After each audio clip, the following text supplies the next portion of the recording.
First Patriots, are you excited to be here? It is so great to be back at CPAC with the Republican trifecta, a Republican House, a Republican Senate, and of course, President Donald J. Trump in the White House. Now, we know none of this would have been possible without you, the American people. So I want to thank you for years of hard work, sacrifice, and dedication to fire Joe Biden, elect President Trump to save America. And believe me, we know, and in fact, no one knows this better than President Trump and his entire family, that this election was not easy. The left and their loyal stenographers in the mainstream media stooped to new and disgraceful lows. They tried everything: vicious smears, unprecedented attacks on his family, unconstitutional impeachments, and illegal lawfare by a weaponized and corrupt justice system. President Trump even faced an assassination attempt in Butler, Pennsylvania. But by the grace of God, he prevailed, and we are here today. Americans know that God was truly watching over America and President Trump on that fateful day. We will always remember that day in Pennsylvania, just like we will always remember November 5th, 2024, the once-in-a-lifetime victory of the most important election in history.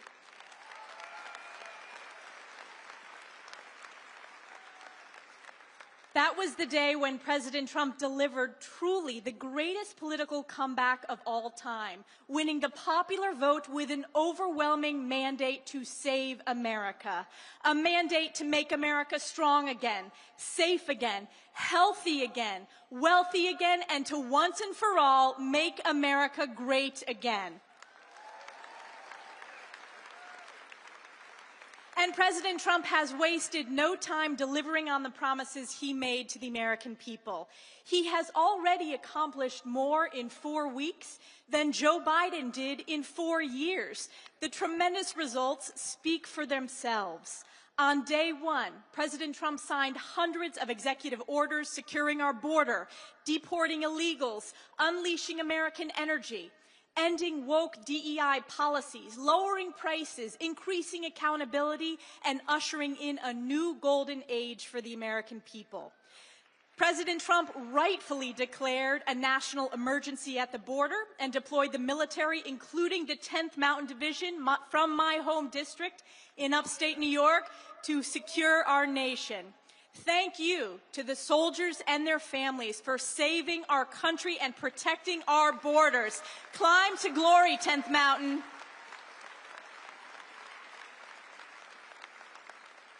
President Trump also signed into law the Laken-Riley Act, the first bill passed by our House Republican majority in Congress. President Trump has ended catch and release, restored Remain in Mexico, restarted building the wall, and rightfully declared cartels as foreign terrorist organizations.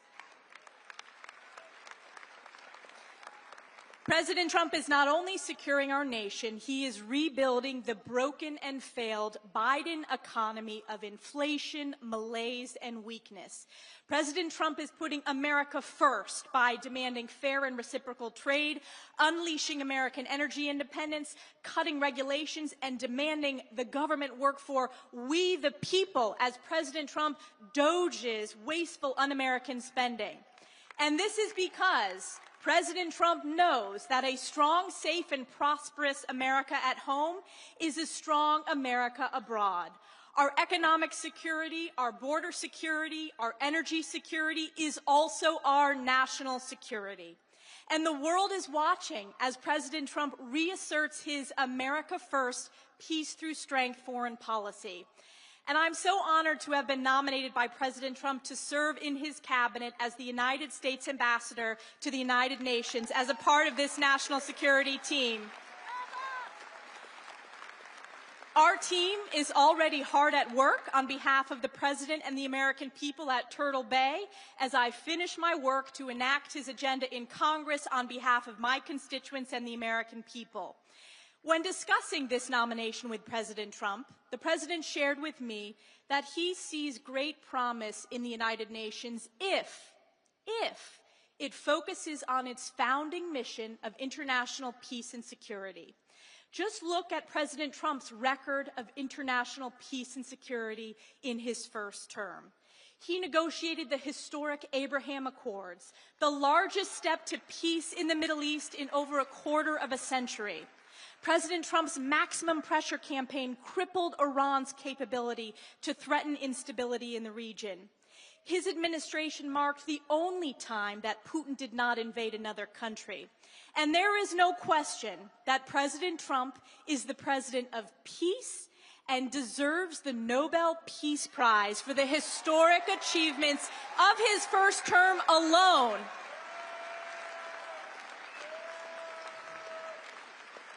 And now look at what President Trump has already accomplished in just 1 month. He secured the release of 6 American hostages in Venezuela, 2 Americans in Afghanistan, an American-Israeli citizen held in Hamas captivity, a Pennsylvania teacher in Russia, and an American citizen in Belarus. The world knows that it is only because of President Trump that the innocent hostages viciously taken by Hamas terrorists are finally coming home, including those today.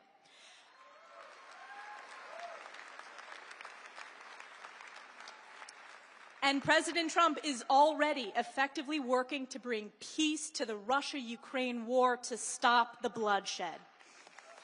He's restored maximum pressure on Iran and redesignated the Houthis as a foreign terrorist organization. And the world is watching as every head of state is clamoring to meet with President Trump because the world knows America First is back.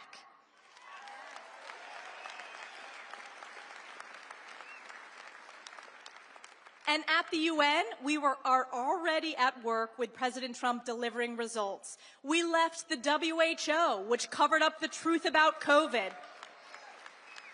President Trump terminated the America Last Paris Climate Agreement. President Trump rightfully withdrew from the UN Human Rights Council that is a corrupt farce run by the worst abusers on the planet. The Trump administration imposed sanctions on the International Criminal Court, an illegitimate court fueled by raging anti-Semitism and anti-Americanism.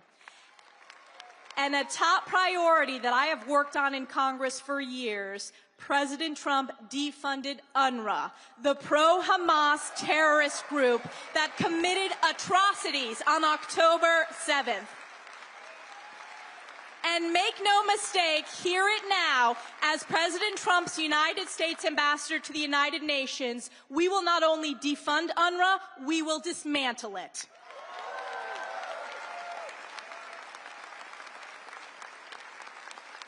President Trump also reinstated the Mexico City policy to ensure our hard-earned U.S. taxpayer dollars do not support foreign organizations that perform or promote abortions around the world. The U.S. rejoined the Geneva Consensus Declaration to promote and strengthen opportunities for women and girls around the world and to protect the family as the fundamental unit of society.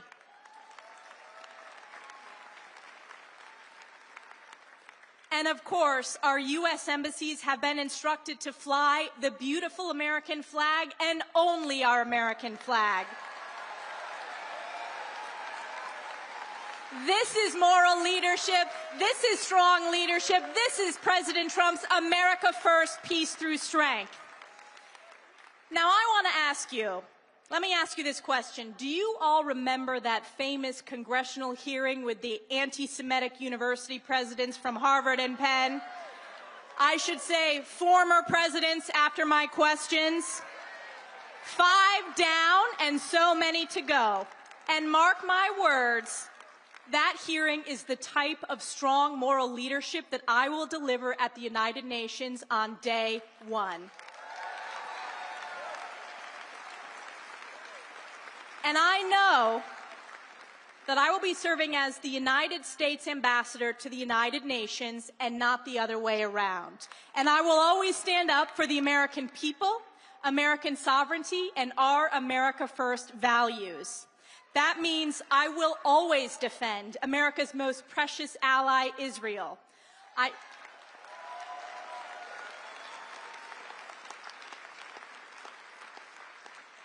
I led the charge to expose the rot of anti-Semitism on college campuses, and I will lead the charge on behalf of President Trump to root out the rot of the true den of anti-Semitism, and that is the UN.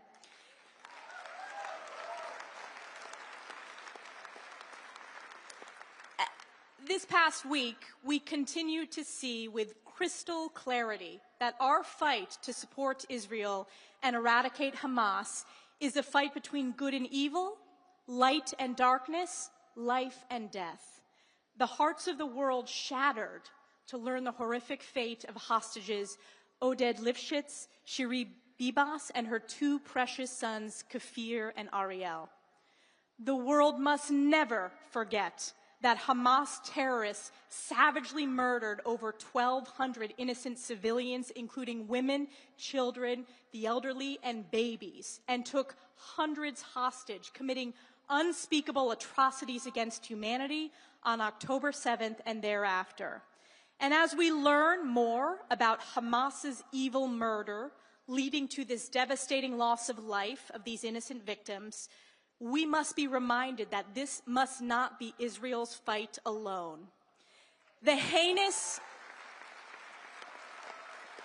It will never be Israel's fight alone. The absolutely heinous display of Hamas terrorists parading the coffins of murdered Israeli babies and lying about the remains of their mother to the cheers of a barbaric, animalistic pro-Hamas mob is an affront to all of humanity. And it has never been more important to show the world's unequivocal support for Israel, and it is clear that under President Trump's leadership, America stands steadfast in support of Israel and the Jewish people, and we will not rest until every hostage is brought home and Hamas is eradicated.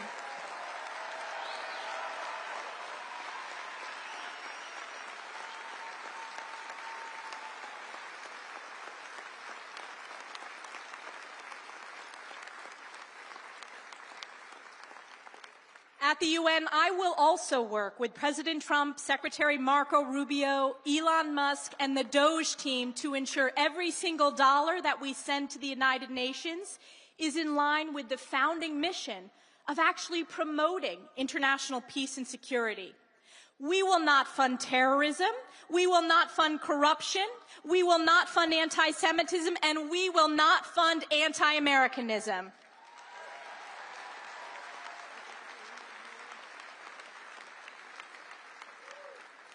The United Nations will hear loudly and clearly that President Trump's America First, Peace Through Strength agenda and record of results is back, and it is here to stay. President Trump has been relentless in pushing for a government that serves the interest of we, the American people, which is why he sent DOGE to protect our hard-earned U.S. taxpayer dollars. And let's take a moment to talk about DOGE, the Department of Government Efficiency. This initiative is as common sense and America First as it gets.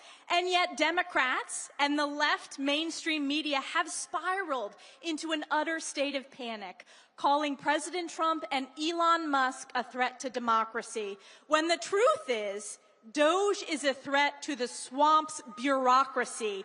DOGE is draining the swamp just like President Trump said he would. And how about this? I think we need a global DOGE. We must expose the reckless and anti-Semitic and anti-American spending at the United Nations, and we will. So get ready. We are just 1 month in, and we will continue to work together to support the greatest president in the history of our country, President Donald J. Trump, to make America great again. Thank you again to all the patriots here at CPAC and across the nation. God bless you, God bless President Donald J. Trump, and God bless the United States of America. Thank you.